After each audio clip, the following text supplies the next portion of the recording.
Video like जरूर कर लीजिए और ऐसे वीडियो लगातार फ्री में पाने के लिए चैनल को तुरंत सब्सक्राइब कर लीजिए और बेल आइकन को जरूर टैप कर लीजिए ताकि आगे भी सारे वीडियो आपको मिलते रहे। यूट्यूब में फॉलो करते हैं तो प्लीज ये वाला फ्री टेलीग्राम चैनल जरूर ज्वाइन कर लीजिएगा। सारे नोटिफिकेशन सारे अपडेट यहीं पे आते हैं, ध्यान रखिए। हेलो फ्रेंड्स, एग्ज़ाम प्रिपरेशन के यूट्यूब चैनल पर मैं प्रियंका एक बार फिर से आप सभी का स्वागत करती हूं। और आज की जो हिस्ट्री की क्लास है इसमें फर्स्ट चैप्टर चला था यूरोपीय कंपनियों का आगमन, और मैं हिस्ट्री का रिवीजन करा रही हूं आपको ROE एग्ज़ाम के लिए, जिसमें आज उन्हीं से रिलेटेड फैक्ट्स देखेंगे, पिछले चैप्टर से रिलेटेड है और आज ये चैप्टर कंप्लीट हो जाएगा। कल से हम नया चैप्टर स्टार्ट कर लेंगे। अगर आप न्यू है इस चैनल पर, डेली दोपहर 1 बजे GS की क्लास आती है और साथ में रात को 9 बजे मॉक टेस्ट चल रहे हैं ROE एग्ज़ाम को टारगेट करते हुए। PCS एग्ज़ाम के लिए भी उतने ही महत्वपूर्ण है, तो दोनों क्लासेस साथ में करते रहिए और डेली जो शॉर्ट वीडियो आते हैं उन पे भी फोकस कीजिए, क्योंकि एग्ज़ाम पॉइंट ऑफ व्यू से कोई ना कोई एक इंपॉर्टेंट क्वेश्चन हर शॉर्ट में मैं डिस्कस कर लेती हूँ। अगर आप पेड कोर्स में इंटरेस्टेड हैं, जो भी बच्चे चाह रहे हैं एक साथ स्टडी मटेरियल मिल जाए, उन्हें अदर कोई सोर्स फॉलो नहीं करना हो और आसानी से सिलेक्शन भी हो जाए सिर्फ उतने ही मटेरियल से, तो आप स्टडी फॉर सिविल सर्विसेज का कोर्स ज्वाइन कर सकते हैं। डिस्क्रिप्शन बॉक्स में मैंने नंबर प्रोवाइड किया, आप उन पर कॉल कीजिए, मैसेज कीजिए, इन्फॉर्मेशन लीजिए अपने कोर्स की और आप अपने आसानी से कोर्स को अवेलेबल करा पाएंगे। और हाँ, उस कोर्स में आपको वीडियो रिकॉर्डेड क्लासेस दी जा रही हैं सारे सब्जेक्ट की, साथ में ही टेस्ट सीरीज दी जा रही है जो कि आपको डेली प्रैक्टिस कराई जाएगी, और साथ में आप देखेंगे मॉक टेस्ट और जो सेक्शनल टेस्ट हैं सब्जेक्ट वाइज वो भी अवेलेबल होंगे। तो जितनी ज़्यादा से ज़्यादा आप प्रैक्टिस करेंगे उतना ही बेहतर रहेगा आपके एग्ज़ाम के लिए, और जो भी टेस्ट सीरीज आप सॉल्व करेंगे वो एग्ज़ाम ओरिएंटेड होगी। ऐसा नहीं है कि आप ढेर सारे 500, 1000, 10,000 आप क्वेश्चन सिर्फ सॉल्व कर ले रहे चले जा रहे हैं, लेकिन आप एग्ज़ाम ओरिएंटेड 200 से 300 क्वेश्चन भी कर रहे हैं ना, तो उसमें से काफ़ी आपको हेल्प मिलने वाली है। तो आप उन्हीं चीज़ों को फॉलो कीजिए जो एग्ज़ाम पॉइंट ऑफ व्यू से इंपॉर्टेंट है, ठीक है? क्योंकि आप पिछले प्रश्न भी देख चुके हैं। अगर आपने PYQ नहीं सॉल्व किया तो एक बार ज़रूर देखिए। मैं ये नहीं कह रही वो क्वेश्चंस आपके एग्ज़ाम में आ जाएंगे, लेकिन उनसे बहुत हेल्प मिलने वाली है कि आपका अगला एग्ज़ाम होगा तो उसमें किस प्रकार के प्रश्न रहने वाले हैं। तो चलिए, कोर्स से रिलेटेड जानकारी के बाद आज की अपनी क्लास स्टार्ट करते हैं। तो हमने लास्ट क्लास में जितने भी कर्नाटक युद्ध हैं वो सारे देख लिए थे, और इसमें भी आपको पता है कि लास्ट मैंने वांडीवास का युद्ध कराया था, जिसमें मैंने बताया था कि यहाँ से अंग्रेजी सत्ता स्थापित होती है, फ्रांसीसी यहाँ सिर्फ व्यापार तक ही सीमित रह जाते हैं। अब देखिए, अंग्रेजी कंपनी के बारे में हमें बेहतर ढंग से पढ़ना होगा क्योंकि पूरी हिस्ट्री इसी से भरी हुई है। अब धीरे धीरे के करके सारे तथ्य देखते हैं। तो सबसे पहले आपको याद ये रखना है, जेम्स प्रथम द्वारा भेजे गए दूत तो कैप्टन हॉकिंस थे, लेकिन कैप्टन हॉकिंस के बारे में भी पिछले वर्ष प्रश्न आए हुए हैं डेट से रिलेटेड, तो आप उनको भी ध्यान रखेंगे क्योंकि स्टेटमेंट यहाँ से बन जाता है। तो 1608 में हेक्टर नामक पहला अंग्रेजी जहाज था जो कि हॉकिंस के नेतृत्व में भारत आता और सूरत पर पहुंचता है। समुद्र के रास्ते भारत पहुंचने वाला ये एक पहला व्यक्ति था कैप्टन हॉकिंस, और ये जहांगीर से मिलने आगरा पहुंचा।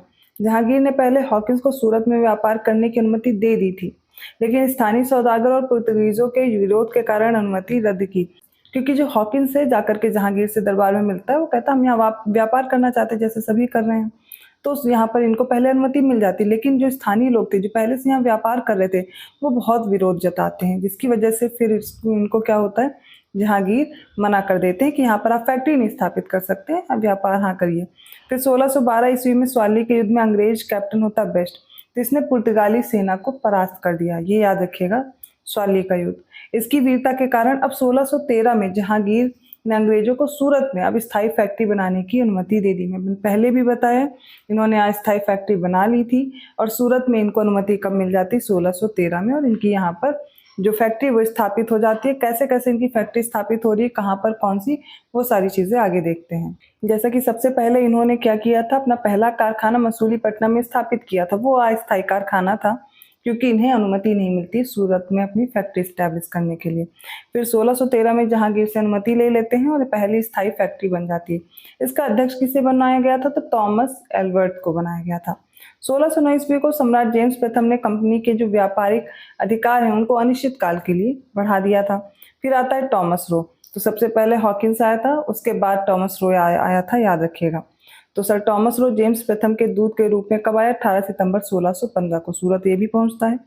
10 जनवरी 1616 में टॉमस रो जहांगीर से मिलने अब अजमेर जाता है, और 1632 में अंग्रेजों ने गोलकुंडा के बंदरगाहों से व्यापार पर एकाधिकार प्राप्त कर लिया था। इन्हें गोलकुंडा कब मिला, तो 1632 में मिला था।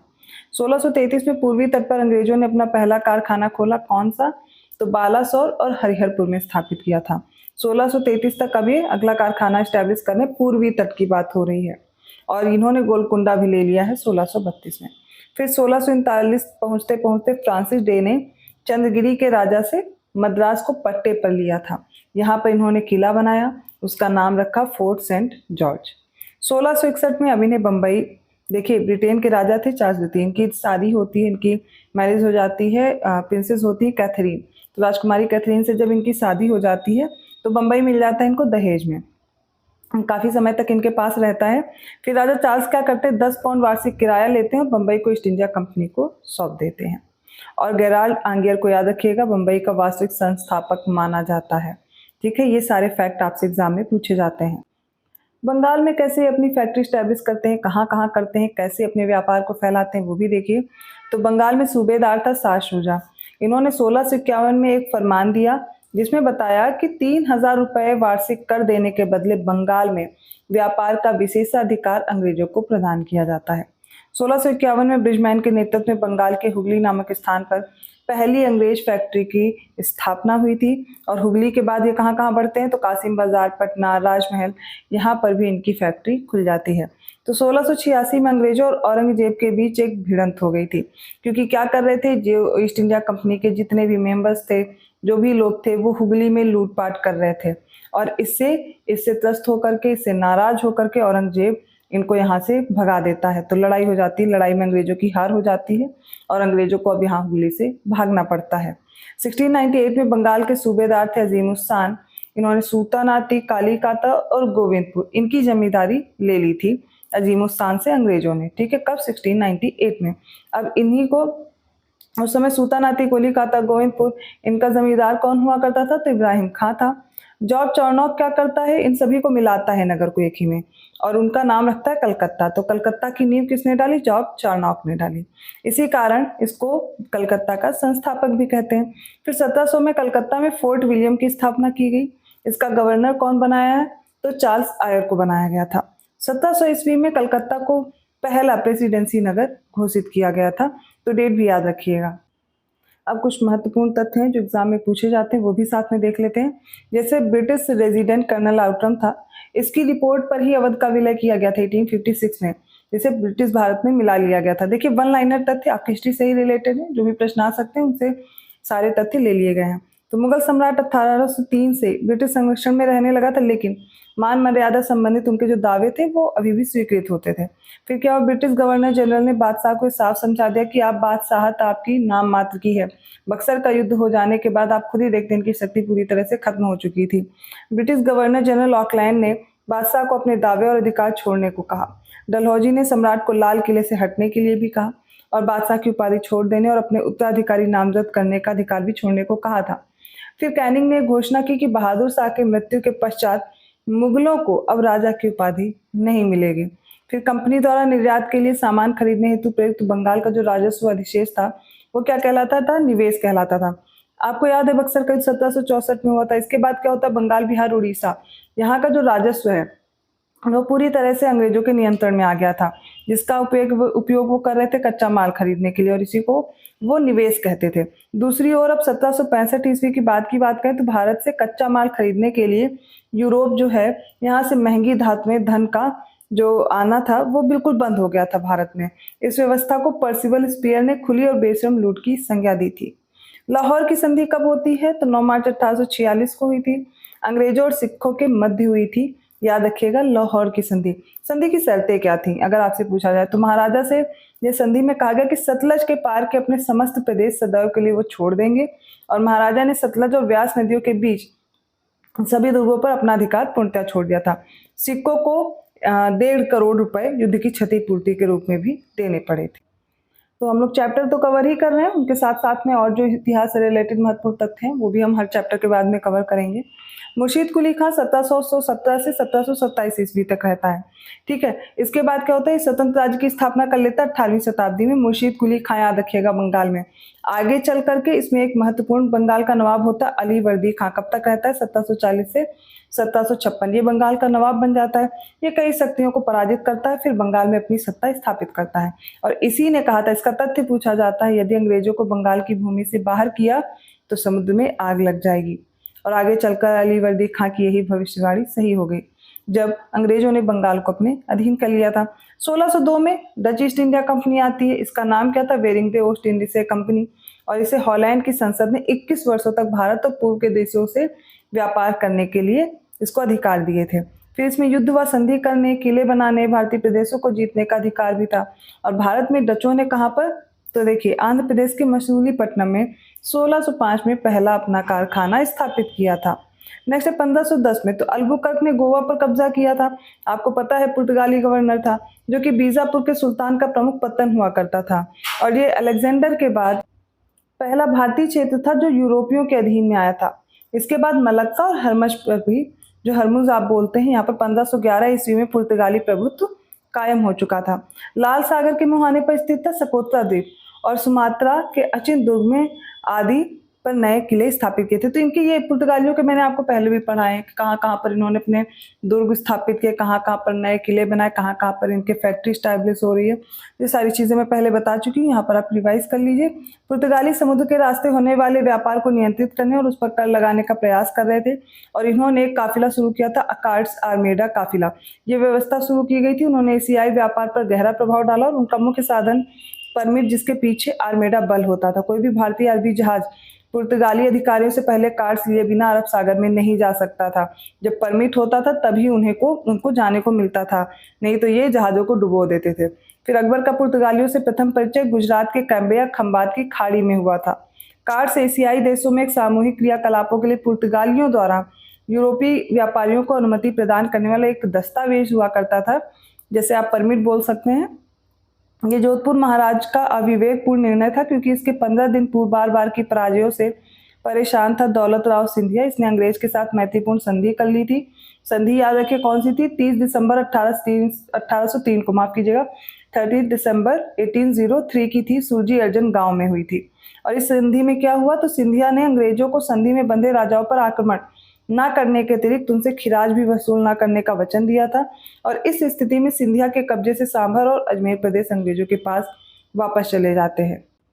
सारी कर्नाटक वॉर मैं आपको करा चुकी हूँ, फिर से रिवाइज कर लीजिए। तो प्रथम कर्नाटक युद्ध का कारण क्या था? ऑस्ट्रिया के उत्तराधिकार का युद्ध 1746 में रहा।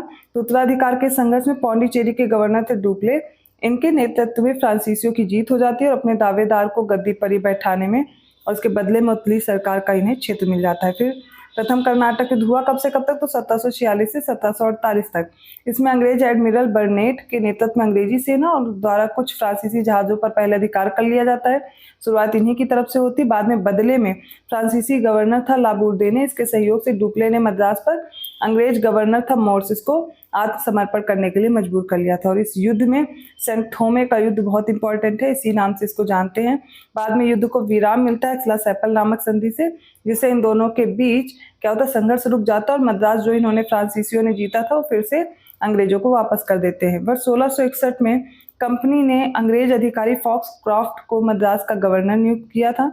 और कर्नाटक में काउंट डी लाली ने अपने सैन्य अभियानों में भारतीय तटों पर अंग्रेजों के किलाबंद स्थलों पर कब्जा जमाने और कंपनी के प्रशासन के लिए आवश्यक माने गए सुधारों को लागू करने पर जोर दिया था।